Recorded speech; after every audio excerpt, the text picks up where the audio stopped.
दिसंबर 2021 के विधानसभा शीतकालीन सत्र में कांग्रेस पार्टी विधायक दल की बैठक में ओबीसी आरक्षण के साथ ही पंचायत चुनाव कराने का प्रस्ताव पारित किया था। फिर 21 दिसंबर 2021 को कांग्रेस पार्टी ने सदन में स्थगन प्रस्ताव लेकर आए और फिर सर्वसम्मत से पारित हुआ कि 27% वोटिंग के साथ ये चुनाव होना चाहिए। जो आज स्थिति बनी है और जो ओबीसी वर्ग को धोखा दिया है, इसके लिए आरएसएस और भारतीय जनता पार्टी की शिवराज सरकार जिम्मेदार है। ये कहा कि ट्रिपल टेस्ट में पास होने पे ही ओबीसी को आरक्षण मिलेगा। ये सरकार ट्रिपल टेस्ट में फेल क्यों हो गई?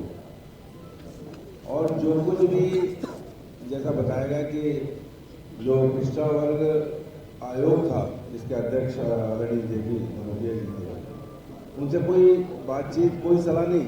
ये ओरिजिनल सरकार के द्वारा नियुक्त, कमलनाथ जी की सरकार के द्वारा नियुक्त पिछड़ा वर्ग आयोग था।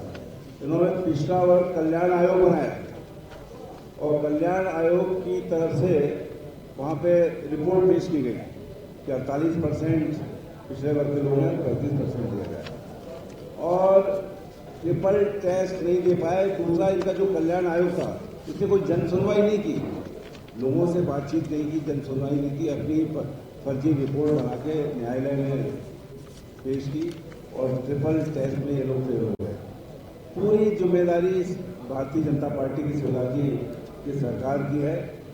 कांग्रेस की बात करें तो 27% दिग्विजय सिंह जी ने, 27% कमलनाथ जी ने ये आरक्षण की बात विधानसभा में पारित की और 2 चुनाव कांग्रेस के जमाने में 27% ओबीसी से हो गए, 3 इनके हो गए।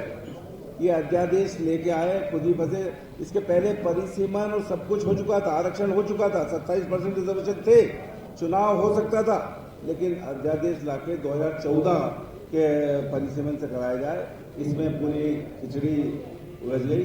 और ये लोग चाहते थे, ठीक कहा आदरणीय सज्जन भाई ने और कमलेश्वर भाई ने, कि जो आरएसएस का एजेंडा है मोहन भागवत जी का, कि आरक्षण नहीं मिलना चाहिए, वो तो कह रहे हैं SC ST का भी खत्म करेंगे। तो ये पहला स्टेप आरक्षण खत्म करने के मैं समझता हूँ कि सुप्रीम कोर्ट में जो स्थिति आई, अगर ये चुनाव इस स्थिति में हुए तो ये पहला चुनाव होगा जो बगैर ओबीसी आरक्षण के होगा, क्योंकि नगर पालिका, नगर पंचायत के जितने भी चुनाव इसके पहले हुए हैं, ये आरक्षण के साथ हुए। इस सब की जिम्मेदारी भारतीय जनता पार्टी की सरकार की है। और जैसा कहा, तो पूरे देश की जनता के सामने रख दिया, यहाँ की नजीर पूरे भारत में लागू होगी। उनने स्पष्ट कहा कि बीजेपी की सरकार ने ट्रिपल टेस्ट की सारी अर्हताएं पूरी नहीं की, सारे डॉक्यूमेंट पेश नहीं किए। ये पूरे देश ने देखा है सुप्रीम कोर्ट का डिसीजन। इसमें जनता को अब हमें कुछ कहने की आवश्यकता नहीं, जनता अपना खुद निर्णय ले कि जिस व्यक्ति पे आप भरोसा करते थे उसने आपके भरोसे को तोड़ा। नितिन शर्मा जी ताला ही लगा दिया, उसके एवज में पैरेलल पिछड़ा वर्ग कल्याण खड़ा कर दिया। तो ये झूठ बोल रहे हैं, इनको तो फांसी पर अटका देना चाहिए कि पिछड़े वर्ग आयोग ने दस्तावेज पेश किए, ये मैं इनको दे रहा हूँ, बोलेंगे।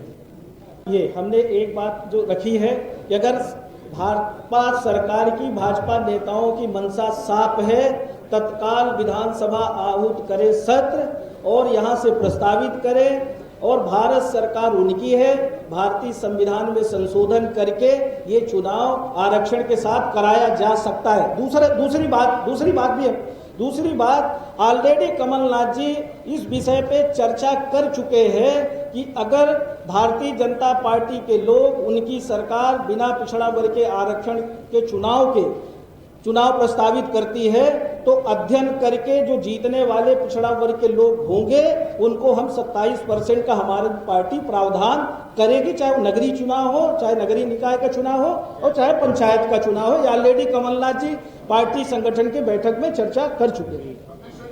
कोई चांसेस नहीं है, ये सिर्फ जो है ना बहलाने के लिए है।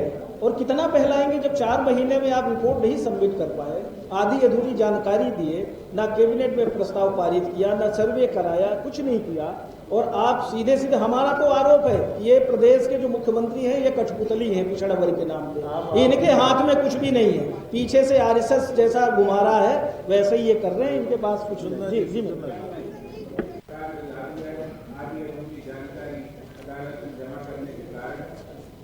दिसंबर 2021 के विधानसभा शीतकालीन सत्र में कांग्रेस